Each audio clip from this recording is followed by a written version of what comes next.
Come on in. Welcome to Idled Out, where we talk all things Survivor. My name is Luke, and today we're talking about 5 more of Survivor's most iconic one-sided rivalries. Before we begin, if I sound a little weird, it's because I currently have COVID. I know, COVID in 2025. Pretty cringe. I feel like it's getting the best of me. Anyway, last week I looked at 5 of my favorite one-sided Survivor rivalries, from Vince v. Joe to Nyanka v. Leg, but 5 was simply not enough to cover all of the hilarious one-sided feuds of Survivor history. Now you can watch that one first, or this one. This channel is like, whose line is it anyway? The numbers don't really matter. What matters is we're diving back into the weird world of Survivor rivalries that just so happen to be almost entirely in one party's head. So collect your Super Bowl rings, whine about getting 600 grand, and just a reminder, if you fuck with me, you're dead, as we talk about 5 more of Survivor's greatest one-sided rivalries.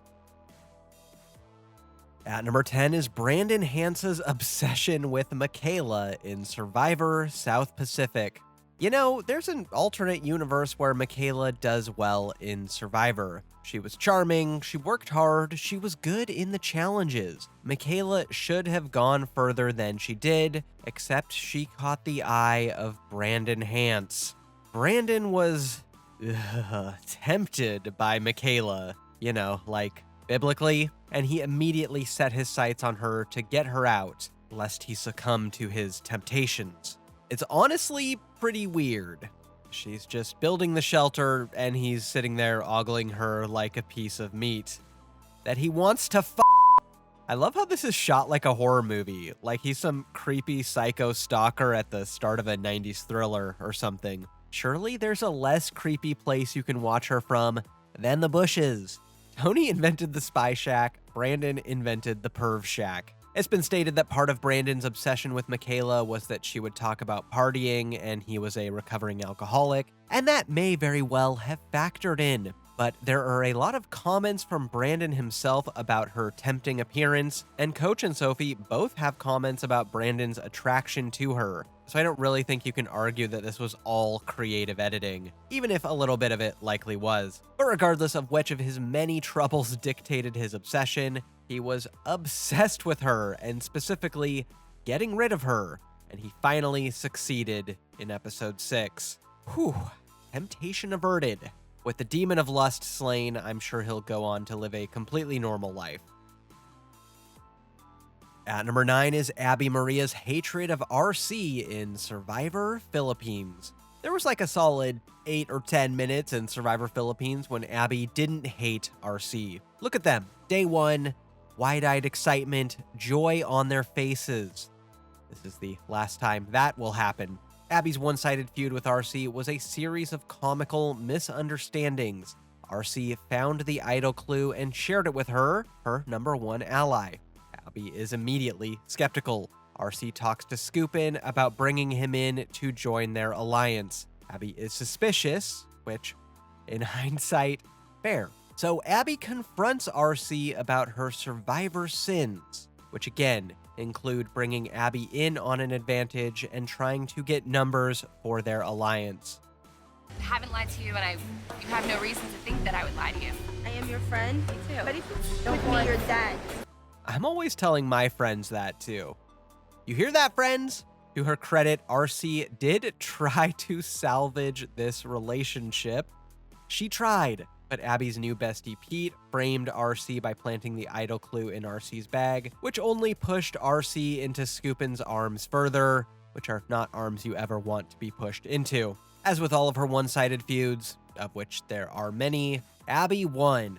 RC was voted out at the merge, with no friends to save her. Ironically, what was a one-sided rivalry in the game flipped into a one-sided rivalry outside the game, just on the other side.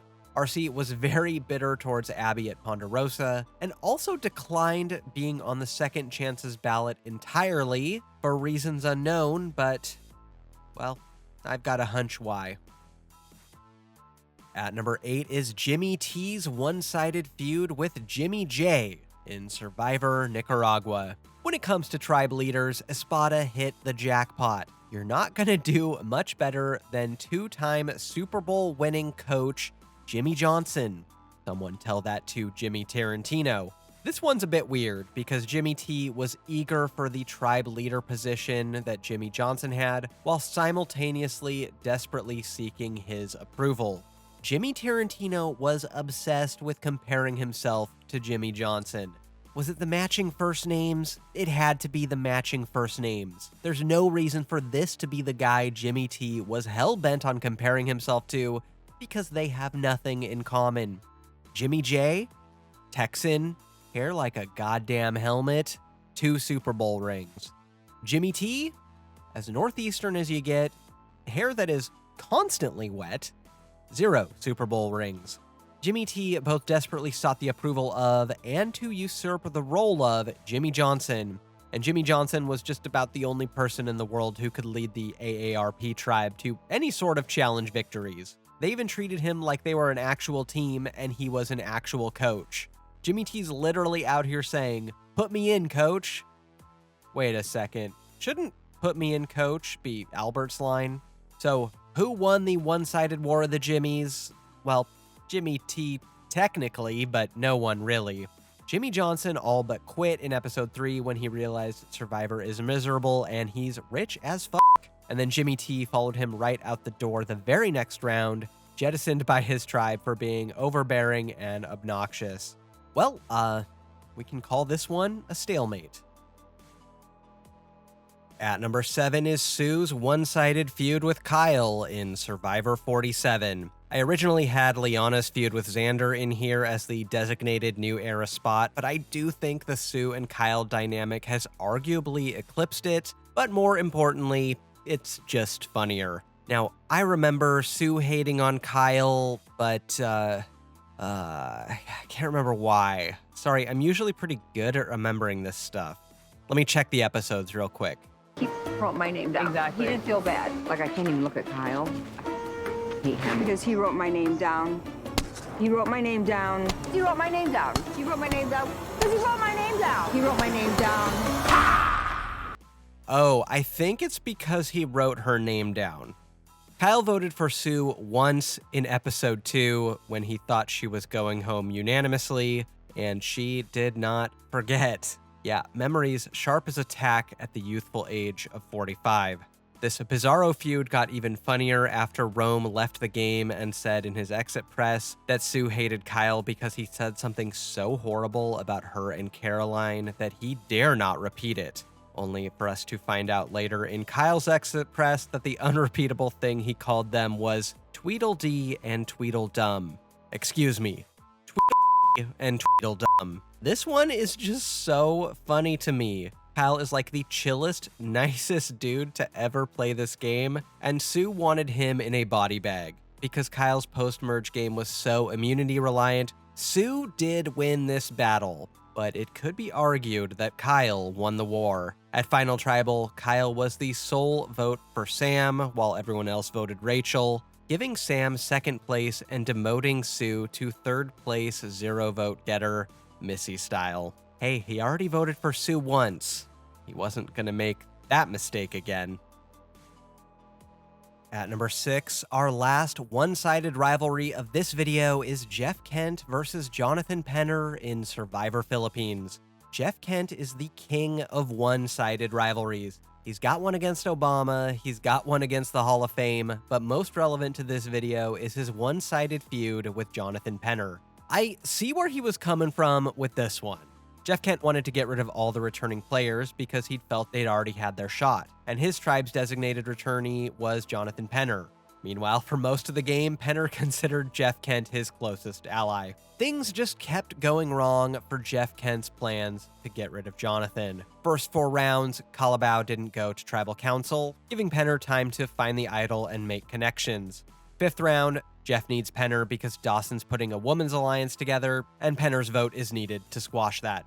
6th round, this is it. He's a sitting duck. They can blindside him a round before the merge with an idol in his pocket. It would be so poetic and awesome. Everyone act cool.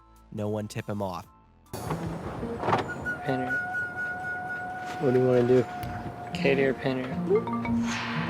I mean, Katie or Denise? Well, I hate to lose Katie. 7th round, it's the merge, and Jeff literally flips to the other tribe to take out Penner, except Penner plays idle. 8th round, okay, now he's really a sitting duck. This is it. Oh, come on. To really put a bow on this, the vote this round ends up being between Pete and Jeff, and Penner inadvertently gets Jeff Kent voted out by throwing a hinky vote on Abby. A truly fitting end for this one-sided rivalry. Well, look on the bright side, Jeff. That's less prize money for Uncle Sam to collect on. It's not even $1 million. It's 600 grand by the time Obama takes it. Got nothing else for you. Don't just sit there in the bushes staring. Like and subscribe, and I'll get you more Survivor content just like this. Until next time, don't get idled out.